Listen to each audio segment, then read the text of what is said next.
നമ്മുടെ വീട്ടിൽ നമ്മൾ വെറുതെ പാഴാക്കി കളയുന്ന കഞ്ഞിവെള്ളവും അതുപോലെ വിറക് കത്തിച്ച ചാരവും വെച്ച് നമുക്ക് നല്ല അടിപൊളി വളം തയ്യാറാക്കാം. നമ്മുടെ പച്ചമുളക് ചെടി നിറഞ്ഞു കായ്ക്കും ഈ ഒരു വളം കൊടുത്തു കഴിഞ്ഞാൽ.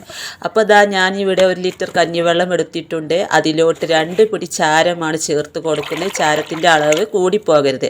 നല്ലപോലെ കഞ്ഞിവെള്ളത്തിൽ മിക്സാക്കിയതിന് ശേഷം അതിലോട്ട് ഇരട്ടി വെള്ളവും ചേർത്ത് നേർപ്പിച്ചെടുക്കണം. എന്നിട്ട് മാത്രമേ ചെടികൾക്ക് ഒഴിച്ചു കൊടുക്കാവൂ. അപ്പോൾ കഞ്ഞിവെള്ളത്തിൻ്റെ അത്രയും വെള്ളം ഞാൻ എടുത്തിട്ടുണ്ട്. അപ്പോൾ നല്ല പോലെ നേർപ്പിച്ചു. ഇനി നമുക്കിത് ചെടികൾക്ക് എങ്ങനെയാണ് കൊടുക്കുന്നത് നോക്കാം. മുളക് ചെടികൾക്ക് കൊടുക്കുമ്പോൾ അതിൻ്റെ ചുവട്ടിൽ നിന്നും കളകളൊക്കെ പറിച്ചു മാറ്റിയതിന് ശേഷം ചുറ്റുഭാഗത്ത് നിന്നും മണ്ണൊക്കെ ഇളക്കിയതിന് ശേഷം ഒരു 2 കപ്പ് വെച്ച് നമുക്ക് മുളക് ചെടികൾക്ക് ഒഴിച്ച് കൊടുക്കാം. ആഴ്ചയിൽ 2 പ്രാവശ്യം ഇങ്ങനെ ചെയ്ത് കൊടുത്താൽ മതി. നല്ല റിസൾട്ടാണ്. ഇഷ്ടം പോലെ മുളക് നമുക്ക് അതിൽ നിന്ന് വിളവെടുക്കാനായിട്ട് സാധിക്കും. അപ്പോൾ എല്ലാവരും ഇതുപോലെ ഒന്ന് ട്രൈ ചെയ്ത് നോക്കുക.